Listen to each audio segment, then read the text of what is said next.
वसुदेवसुतं देवं कंसचाणूरमर्दनं देवकी परमानन्दं कृष्णौ वन्दे जगद्गुरुं श्रीकृष्णौ वन्दे जगद्गुरुं श्रीकृष्णौ वन्दे जगद्गुरुं मूकं करोति वाचालं पङ्गुं लङ्घयते गिरिं यत्कृपातमहं वन्दे परमानन्दमाधवम्. 18वा श्लोक झाला तिथे. अ, बाह्य दृष्टीने कर्म करताना ही ते अकर्म असू शकतं आणि एखादा काय दिसताना दिसतंय काही कर्म न करता बसलाय, पण मनात त्याच्या सगळे संकल्प विकल्प चालू आहेत. तर ते उलट कर्म झालं. अशा रीतीने भगवान 28व्या श्लोकात सांगतात, की जिथे कर्म आहे तिथे अकर्म जो बघतो किंवा जे अकर्म आहे तिथे जो कर्म पाहतो, असा जो आहे त्याला खरं ते तत्व कळलं. कर्माचं तत्व कळलं असं भगवान म्हणतात. आणि तो सगळ्या मनुष्यामध्ये तो सर्वात बुद्धिमान आहे आणि तो योगी आहे.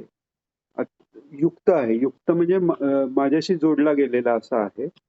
कारण तो जेव्हा कर्मापासून स्वतःला वेगळा पाहतो, म्हणजे प्रकृतीपासून आपल्याला वेगळा पाहिलं कीच त्याला लक्षात आलं ते जे आत्मस्वरूप आहे तो मीच आहे असे भगवान सांगतायत. त्यामुळे तो माझ्याशी जोडलेला राहतो असं भगवान सांगतात. आता 19वा श्लोक घेतात आहे.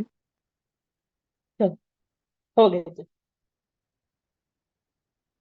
यस्य सर्वे समारंभाः कामसङ्कल्पवर्जिताः ज्ञानाग्निदग्धकर्माणः तमाहुः पंडितं बुधाः. वा. आता हे थोडंसं आपल्याला कळायला कठीण आहे, कारण त्या अवस्थेची आपल्याला पूर्णपणे कल्पना येतच नाही, कारण बुद्धीच्या पलीकडे आपण जाऊ शकत नाही. म्हणजे इथे आता भगवान काय सांगतायत, की यस्य सर्वे समारंभाः कामसंकल्प वर्जित, म्हणजे सगळी त्याची समारंभ म्हणजे कार्यक्रम जो काही त्याचा चालू आहे, म्हणजे तो स्वतः करतोय किंवा दुसऱ्यांकडनं काय करून घेतोय असं जे दिसतंय, तिथे कामसंकल्प वर्जिता म्हणजे कामनेतनं आलेला संकल्प नाही. कधी-कधी आपल्याला असं वाटतं, की अ, संकल्प नाही अशी अवस्था आहे. तर मग सत्पुरुष ही काही म्हणजे आता गीता ज्ञान यज्ञाचा संकल्प म्हणा किंवा असे संकल्प सत्पुरुषांचे दिसतायत. ते कोणत्याही कामनेने झालेले नाहीयेत. त्याच्यापासून ते पूर्ण अलिप्त आहेत. केवळ एक लोकसंग्रह आणि तोही लोकसंग्रह म्हणजे लोकांच्या बुद्धीच्या वर्धनासाठी आहे. तर कामसंकल्प वर्जिता अशी त्यांची सगळी कर्म चालू असतात. आणि ज्ञानाग्नी दग्ध कर्माणं तमाहु पंडितम बुधाः, म्हणजे त्याची सगळी कर्म ज्ञानाग्नीनी दग्ध झालेली आहेत. म्हणजे त्यांनी काय होतं, तर समजा एखादं आपण म्हणतो धान्याची आपण धान्य साठवून ठेवलं आणि मग नंतर ते पेरलं, तर त्याच्यातनं पुन्हा झाड येतं, पुन्हा सगळं कार्य सुरू होतं. तर कधी-कधी आपल्यालाही वाटतं, की आता आपल्या मनात काही वासना नाहीत आणि शांतपणे आपण आता परमेश्वराचं सतत चिंतन करू, हे करू. आणि कुठेतरी विषयांची अनुकूल परिस्थिती म्हणजे त्या मातीत ते बीज पडलं, वरून पाणी आलं, की त्याला अंकुर फुटतो. तसं विषयांचा संग झाला, की पुन्हा ती आपली मनाची अवस्था बिघडून जाते. याचं कारण आपली बुद्धी किंवा आपली अ, चित्त हे ज्ञानाग्नीने दग्ध झालेलं नाहीये. आता असा विचार करा, जी धान्य ते आहे, ते समजा भाजून घेतलेलं आहे आणि मग भाजल्यानंतर ते जर पेरलं, तर त्यातनं काही उगवत नाही. तसं ज्ञानाग्नीने जेव्हा आपली कर्म भाजून निघतात म्हणजे दग्ध होतात, याचाच अर्थ त्याच्यात अग्नी सगळ्या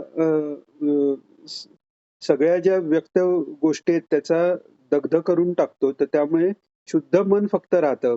शुद्ध बुद्धी राहते आणि ती शुद्ध बुद्धी आत्मतत्वाचा प्रकाश होऊ शकतो आणि तेव्हा जे सगळं कार्य आपलं देह, मन यांनी इव्हन बुद्धीनी चाललेलं कार्यही हे कार्यच आहे, आपण त्याच्यापेक्षा वेगळं या भूमिकेला तो योगी पोचतो. आणि मग तसा जो आहे म्हणजे अ, ज्याला संकल्परहित कर्म करता आली, निष्काम कर्म करता आली, तर त्यालाच पंडित हे म्हणतात. म्हणजे पंडित म्हणजे काही पुस्तकं वाचल्यानंतरच पंडित असा काही अर्थ नाही. आपण गिरींचं उदाहरण पाहिलं, शंकराचार्यांचे शिष्य. तर तसं आहे, ती अ, अ, निष्काम कर्माने त्या ज्ञानाची योग्यता त्याला प्राप्त होते आणि तशी योग्यता प्राप्त झाल्यावर परमेश्वराचा प्रसाद गुरुरूपाने म्हणा होतो आणि तो सगळ्या बंधनातनं मोकळा होतो. हा 20वा श्लोक.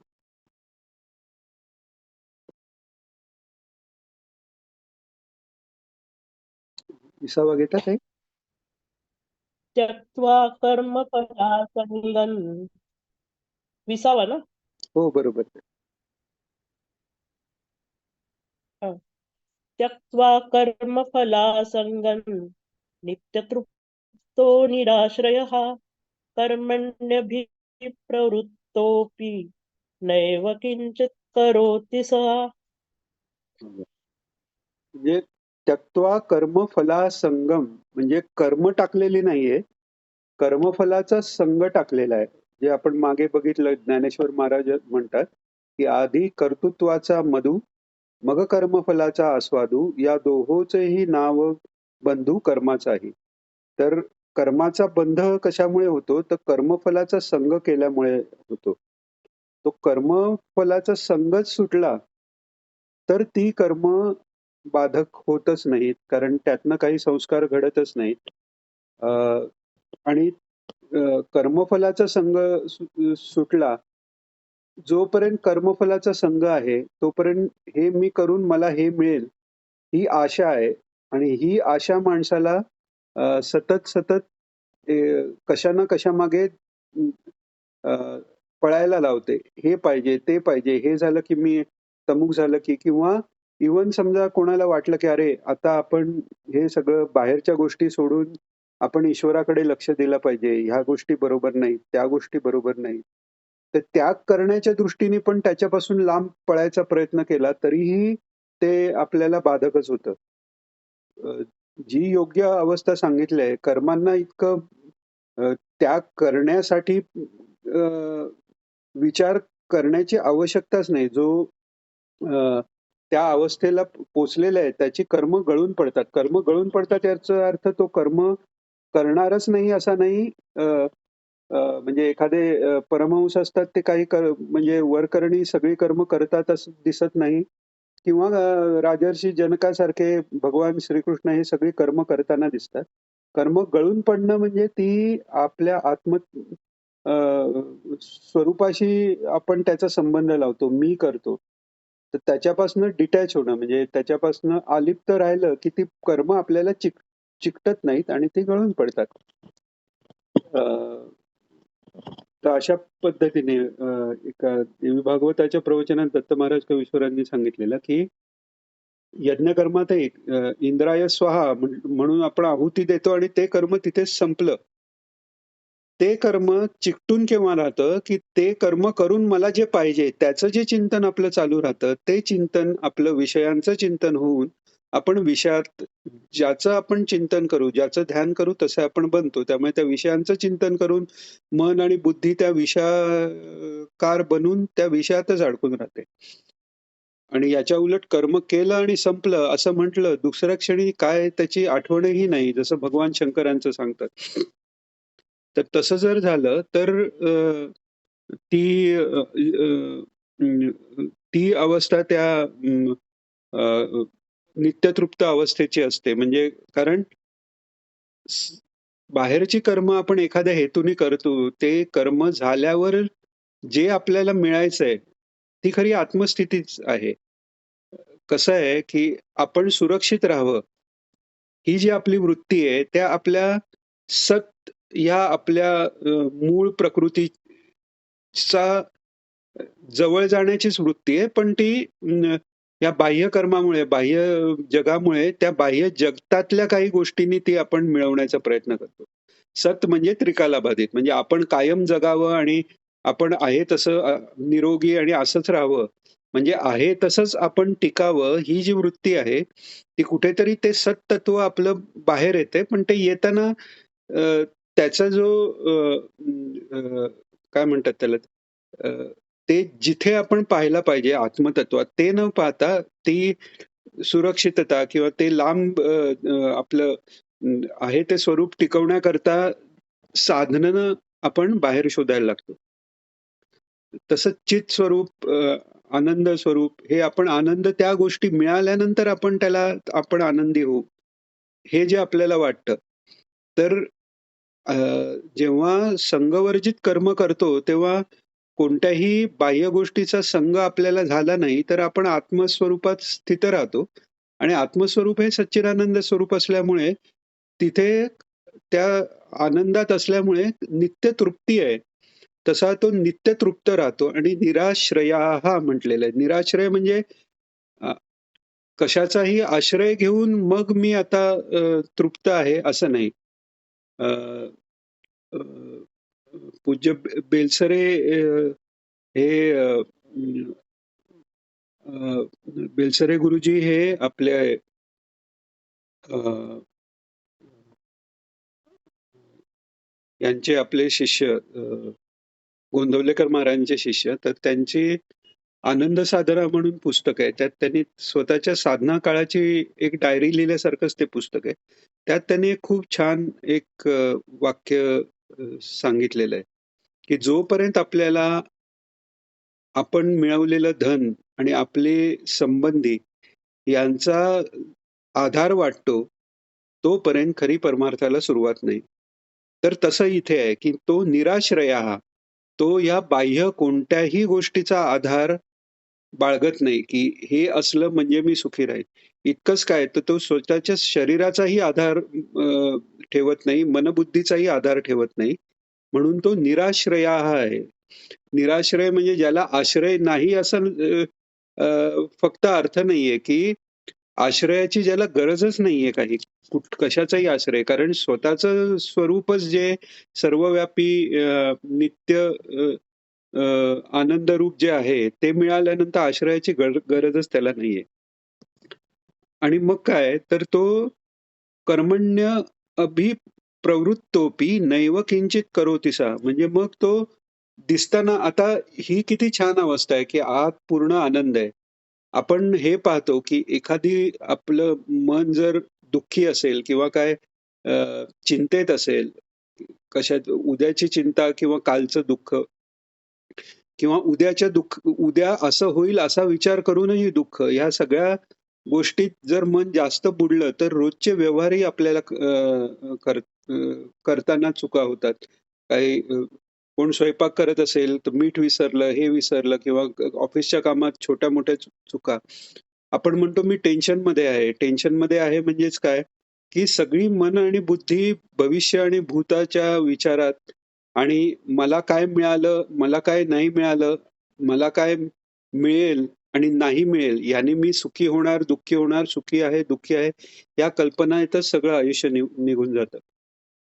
तर त्याच्याविरुद्ध हा जो आहे, की ज्याला अ, कर्मापासून स्वतःला तो वेगळा पाहू शकलेला आहे, नित्यतृप्त आहे आणि त्यामुळे त्याचं मन कोणत्याही व्यथेने झाकलेलं नाही, विकाराने झाकलेलं नाही. त्यामुळे त्यांनी केलेली कर्म अत्यंत सुंदर होतात. आणि तो दिसताना इतक्या छान प्रकारे कर्म करतोय, पण तो कोणत्याही कर्मात अडकत नाही. कारण मी करतो ही भावनाच तिथे गेलेली आहे. 21वा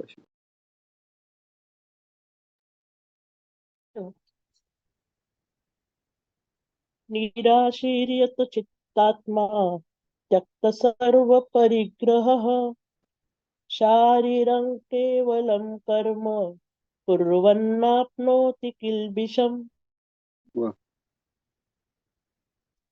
आता त्या आधीच्या श्लोकाचंच पुढे अजून एक्सप्लेनेशन अजून देतायत भगवान, की निराशे.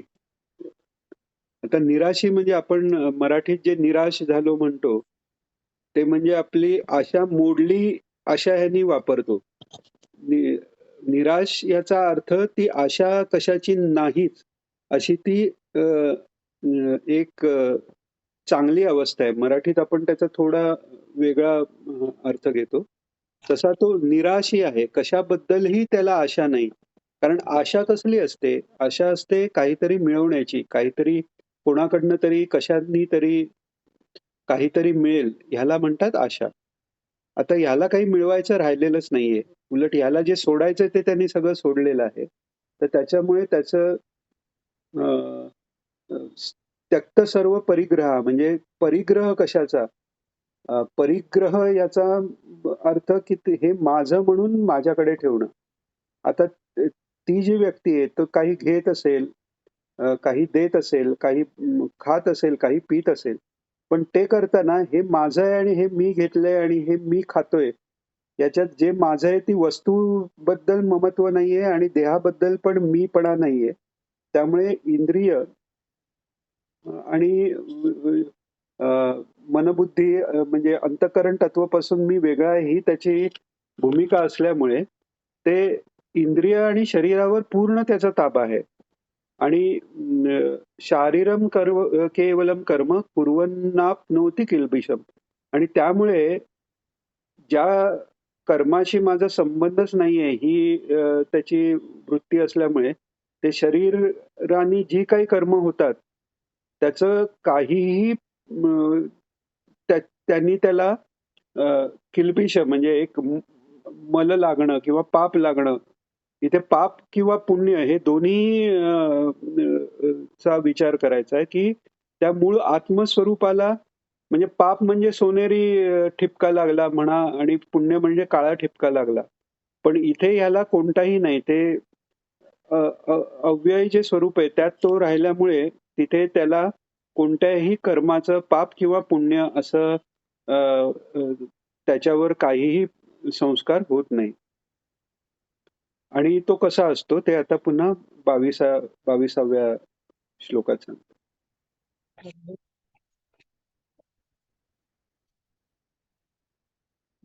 यदृच्छालाभसन्तुष्टो द्वन्द्वातीतो विमत्सरः समसिद्धावसिद्धौ च कृत्वापि न निबध्यते. वा वा. आता तो यदृच्छा लाभ संतुष्टो म्हटलेलं आहे. यदृच्छा म्हणजे जे आपल्या इच्छेशिवाय किंवा आपण असं म्हणू की जसा जो सृष्टीचा क्रम चाललेला आहे, ईश्वराच्या इच्छेने जे काही चाललेलं आहे, त्याच्यात जे आपोआप मिळेल त्याच्यात तो संतुष्ट आहे. याला म्हणतात यदृच्छा लाभ संतुष्टो. आता काही काही महात्मे जे असतात ते अयाचित वृत्ती धरतात. म्हणजे भिक्षाही मागायची नाही. ते आपले शांत कुठेतरी बसलेले असतात. कोणीतरी त्यांची तेजप्रभावाने म्हणा, ईश्वराच्या प्रेरणेने त्यांना काहीतरी आणून दिलं तर खायचं, नाही दिलं नाही खायचं. तर अशा स्थितीत ते असतात. तर त्यामुळे अमुक मला मिळावं किंवा देह मी राखावा हीही तिथे संकल्पना नाहीये.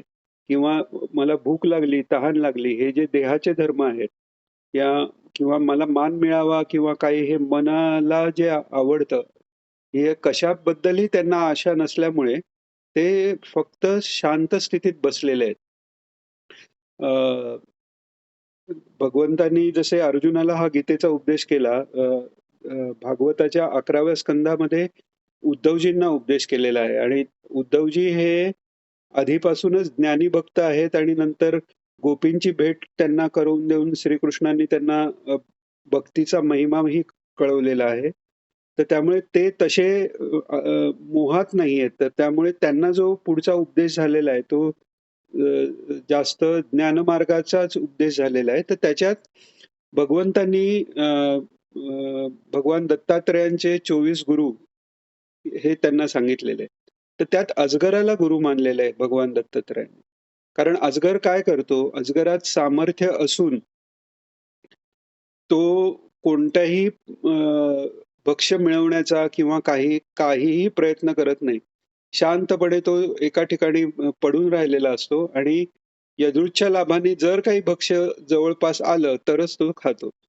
तर तसं ही वृत्ती आहे, की त्यांना हे मी केलं तर माझं शरीर राहील किंवा हे मी नाही केलं तर शरीर नाही राहणार. असं काही राहिलं काय आणि गेलं काय? म्हणजे नामदेव महाराजांचा एक श्लोक आहे. "न मिळो खावया न वाढो संतान, परी नारायण कृपा करो." याचा अर्थ मला खायला मिळू नये किंवा संतान वाढू नये हे हा हे सांगितलेलं नाहीये. तिथे मुख्य त्यांचं लक्षित अर्थ असा आहे, परी नारायण कृपा करो म्हणजे खायला मिळालं काय, नाही मिळालं काय, संतान झालं काय, नाही झालं काय, संतानांचं माझ्या मुलांचं भलं झालं काय, नाही झालं काय, याच्यापेक्षा मी वेगळा ह्या सगळ्या माझ्या देहाच्या गोष्टी आहेत, मी त्याच्यापासून वेगळा आहे. ते झालं, नाही झालं, काहीही होऊन दे. ते ते महत्वाचं नाहीये. महत्वाचं काय, "परिहा नारायण कृपा करो." तर तशी त्यांची वृत्ती होते. त्यामुळे जे पूर्वी स्थितप्रज्ञाची लक्षणं पाहिली, की अ, लाभालाभौ जयाजयो किंवा सुखदुःख समे कृत्वा. तसंच इथे भगवान आता सांगतायत, की यदृच्छा लाभ संतुष्ट तो आहे, द्वंद्वातीत आहे. सुख-दुःख, जय-पराजय, चांगलं-वाईट ह्या सगळ्या द्वंद्वातनं गेलाय. कारण द्वंद्व कुठे निर्माण होतं? जिथे एकत्व स जे आहे ते त्याच्यावर एकापेक्षा जास्त असण्याचा भास वाटायला लागला, की द्वंद्व सुरू होतं. जो सगळ्या मोहातून किंवा सगळ्या विषयांपासून अलिप्त झालेला आहे, तर तो त्या सच्चिदानंद सर्वत्र एक असलेल्या अशा आत्मस्वरूपात असल्यामुळे तिथे दुसरा नाहीच आहे. त्यामुळे त्याला द्वंद्व नाहीये. सुख-दुःख नाही तसं हा माझा, हा परका असं काहीच नाहीये. आणि विमत्सरा म्हणजे कोणाबद्दलही मत्सर नाही. म्हणजे कोणाचं चांगलं झालेलं किंवा बघून वाईट वाटणं हे त्यांना नाहीये. कारण दुसरा कोण नाहीच आहे त्यांच्या दृष्टीने. जे तुकाराम महाराज म्हणतात, "कोणाही जीवाचा नगडो मत्सर, वर्म सर्वेश्वर पूजनाचे." हे का सांगितलेलं आहे? कारण अ, आत्मस्थितीत जेव्हा आपण राहू शकतो, तेव्हाच ही विमत्सर अवस्था होऊ शकते आणि आत्मस्थितीत राहण्याइतकी म्हणजे ईश्वराशी पूर्ण युक्त राहण्याइतकी मोठी पूजा काय असेल?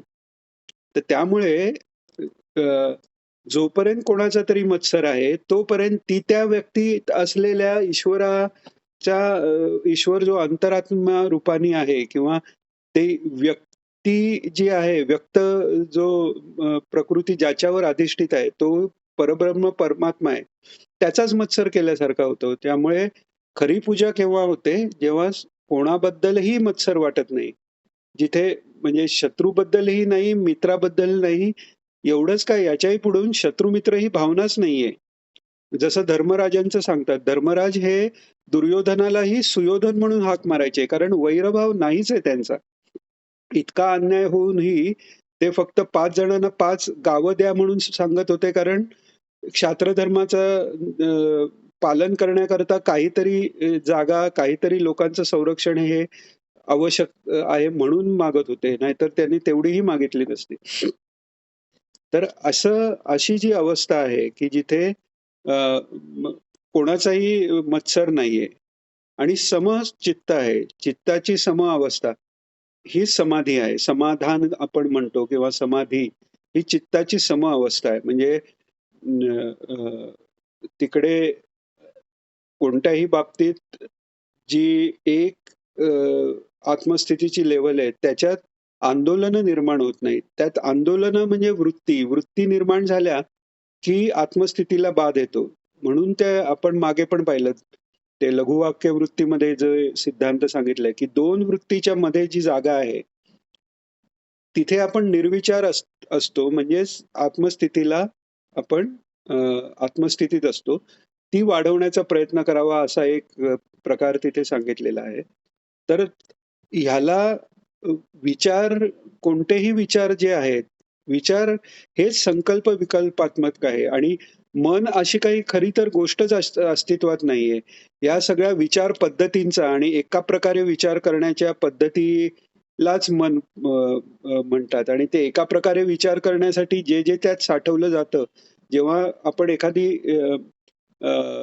इन्फॉर्मेशन माहिती आत स्मरण आपण ज्याला म्हणतो, ते जेव्हा करतो, तेव्हा त्याच अंतःकरण तत्वाला मन म्हणतो.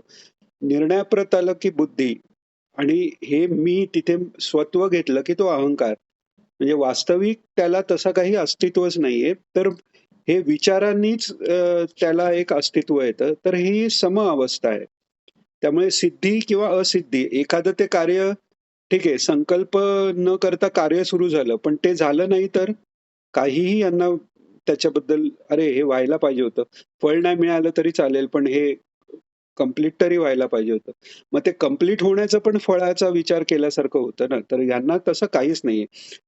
मिळालं, नाही मिळालं आणि सारखंच आहे. तर त्यामुळे ही सगळी ते जी कार्य करून सुद्धा ते कार्यात लिप्त होत नाहीत. बऱ्याच वेळा आपण पाहतो की जे कार्य राज्यशासन करू शकत नाही किंवा एखादे नियम घालून किंवा पैसे देऊन कोणी करू शकत नाही. ती कार्य संत महात्म्यांच्या प्रेरणेने होतात. कारण त्यांना त्याच्या सिद्धी-असिद्धीबद्दल काहीही त्यांना इच्छा नसते. स्वतः मी सांगतोय म्हणून झालं, माझं नाव झालं पाहिजे असं काहीच नसतं. आज 750-800 वर्ष वारी चालू आहे. ज्ञानेश्वर माऊलींनी सुरू केलेली. प्रेरणा देणारे कोण आहे? ते चालूच आहे ना. असं राज्य शासनाला करता येणार नाही. हे संतांच्या वाक्यांनी किंवा संतांच्या संकल्पाने कसं होतं? कारण तो संकल्प सत्संकल्प आहे. तो कामना घेऊन आलेला संकल्प नाही आणि तो संकल्पही तो त्यांचा म्हणतच नाहीये ते. जसं तुकाराम महाराज म्हणतात, "आपुल्या बळे नाही बोलवत, सखा कृपावंत वाचा त्याची." म्हणजे मी तर बोलतच नाहीये. हे तो सखा कृपावंत जो विठ्ठल आहे, तोच तुम्हाला सांगतोय. तर काही लोकांना प्रश्न पडतो, की जर यांचं निर्मम संत आहेत, तर मग गाथा बुडवली गेली, तेव्हा मग तुकाराम महाराज उपाशी तिथे का बसले? जर त्यांना केलेल्या अभंगाबद्दल प्रेम किंवा अटॅचमेंट त्याच्याबद्दल संग नव्हता, तर ते बसले का? तर त्याचं हे उत्तर आहे, की त्यांना ते अभंग स्वतःचे वाटलेलेच नाहीयेत.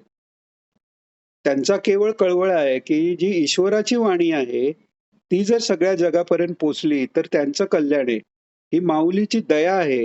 म्हणजे लोकांचं अकल्याण करू नये होऊ नये एवढीच ती दया आहे.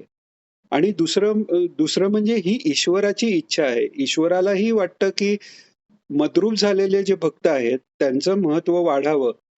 कारण त्यांचं महत्त्व वाढलं, की त्यांना लोक त्यांचं आचरण लोक पाहून तसे वागायला लागतील. याकरताही या लीला होतात. तर सांगायची गोष्ट अशी, की वास्तविक त्याला काही झालं, नाही झालं याचा काहीही त्याला फरक पडत नाही आणि त्यामुळे तो कर्मांनी बांधला जाऊ शकत नाही. तो कर्मात लिप्त झाला कीच बांधला जाणार ना. जो लिप्तच नाही झाला, हवेला कोण बांधू शकेल? किंवा पाण्याला कोण बांधू शकेल? तसं आहे ते. तर सिद्धी-असिद्धी त्याला काहीही फरक पडत नाही. तर 23वा श्लोक आहे.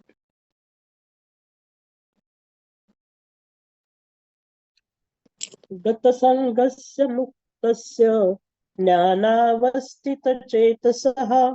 यज्ञायाचरतः कर्म समग्रं प्रविलीयते. हां. तर इथे आता भगवान सांगतायत, की गतसंगस्य मुक्तस्य. आता गतसंग म्हणजे संग जो होता तो गेला. म्हणजे मनाचा संग म्हणजे विषयांशी संग बाह्य नाही. मनातनं त्या विषयांशी असलेला संग त्याचा संपलेला आहे आणि तो संपल्यावर उरलं काय तर ते आत्मस्वरूप म्हणजे ती मुक्ती आहे. मुक्त अवस्थेला तो झाला. म्हणजे संघातनं मुक्त हीच खरी मुक्ती आहे. तर तसा तो म्हणजे ममत्वापासून लांब गेलेला आहे आणि त्यामुळे ज्ञानावस्थित चेतसा त्याच्या अ, चेतना म्हणजे चित्त जे आहे ते ज्ञानात स्थिर आहे. म्हणजे त्याच्या चित्तात सच्चिदानंदाशिवाय कशाचाही प्रकार नाही. म्हणजे आनंद आहे फक्त. ज्ञान म्हणजे तिथे शब्द आहेत किंवा तो सतत काही वाक्यांचा विचार करतोय, याच्याही ती पुढची अवस्था आहे. कारण तिथे साक्षात तो ज्ञानाचा अनुभव अशा ह्यानी तो त्यात स्थित आहे, म्हणजेच परमात्म्यात स्थित आहे. आणि मग जे काही करतो तो ते यज्ञ म्हणजे यज्ञासाठी म्हणजे परमेश्वराला अर्पण करण्यासाठी तो करत असतो.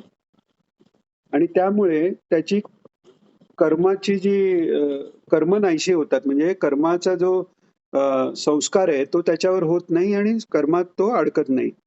आता यज्ञाबद्दल आपण मागेही पाहिलेलं आहे, की जे ईश्वरा प्रित्यर्थ केलेलं झालं ती आहुती, ती देणं हा यज्ञ आहे. तर त्यांना जी काय कर्म आहेत, आपण काही हे ऐकतो ना, की म्हणजे त्या सत्पुरुषांचं चालणं हीच प्रदक्षिणा होते.